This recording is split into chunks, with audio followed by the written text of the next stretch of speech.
We don't want to be defined by genocide. We don't want to be the definition of who we are. We're all still here. We're still vibrant. We're working. We're moving forward. We're growing.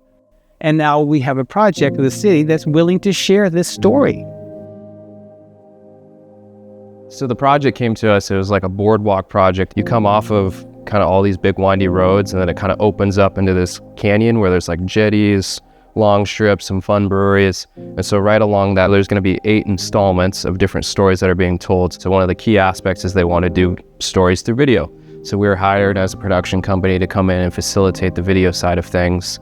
So there's going to be 10 videos, and you're going to be able to access them through a QR code. And there's going to be like 8 different modules that you get to walk around and then experience different parts of the park.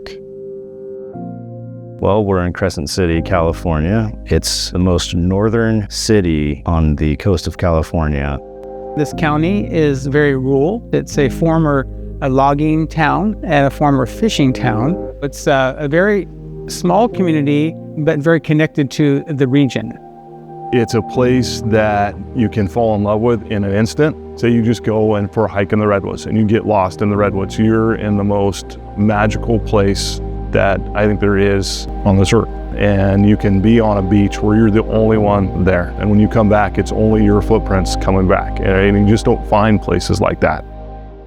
I'd also say it's a challenged community when it comes to economic development. There are a lot of people that are struggling here.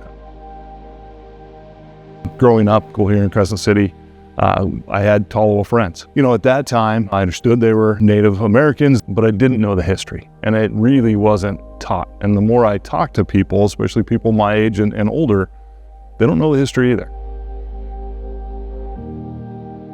One of the first things that we did is we set our sights on a grant. There was a Prop 68 grant that was out there, and part of that was, how do you engage with your community? We had a big town hall. We were asking people, well, you know, what do you want? And through those conversations, it was identified that the tribal population might be underrepresented in these projects, and that gave us an opportunity to look at and work together, all the tribes in the city, to tell our story, to let everyone know that tribes are here, they haven't gone anywhere, and they'll continue to be here. Sam and I were able to come up one of our trips. We'd done our first installment of filming, and then there was a second trip. And our first day, we went to kind of another meeting in a super cool community they built. And we brought in kind of some of the key people that wanted to contribute to the story. We literally threw it up on a big projector. We had this desktop there, and we were like editing on the fly with them. It was very discussion based. It was a hard process, but I think it was done in the correct manner. We were such a small little piece of the puzzle, and there was 400 other pieces. We all came in together, we all worked equally and built this great thing. And so I hope it's like they can take their 7 generations to go see these videos and like, hey, your great grandpa was a part of this process to tell these stories. My name is Charlene Storer. I'm a citizen of Tolowa Nation. Most of my stories deal with the community working together and supporting each other.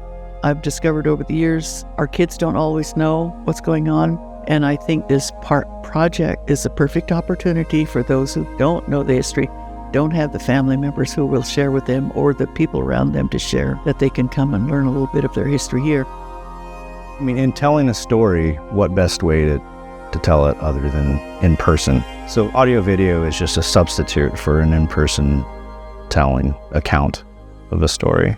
I don't know of a better way to do it that's more accessible. Having stories passed down through generations does indeed connect you directly to those places.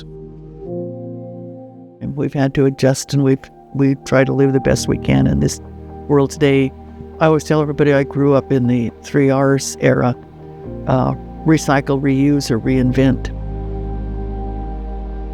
We use the deer skin for everything. We do the deer hooves for everything. The intestines were used to like make sausage type things. You know, we never had waste. So I try to let people know that when you see something you like, you know, take care of it. And this is our world, so we need to do what we can to keep it clean, keep it balanced, and get rid of the bad stuff. We would meet on a regular basis to discuss all the ins and outs of getting this project off the ground, and, you know, from funding to design. whether or not tribes, or we all were in agreement. And it's just like everything else. People get along or they don't get along, or they like this or they don't like that. So we just have to learn to compromise. We need to learn to listen to each other, and we need to hear what is being said. I see things shifting. I see things growing. I see this ability now to work together and support each other's projects as proof of that. Right, there's still more work to do. There's still always additional outreach that we can do as a city, but having your community feel engaged and included is vital to that process.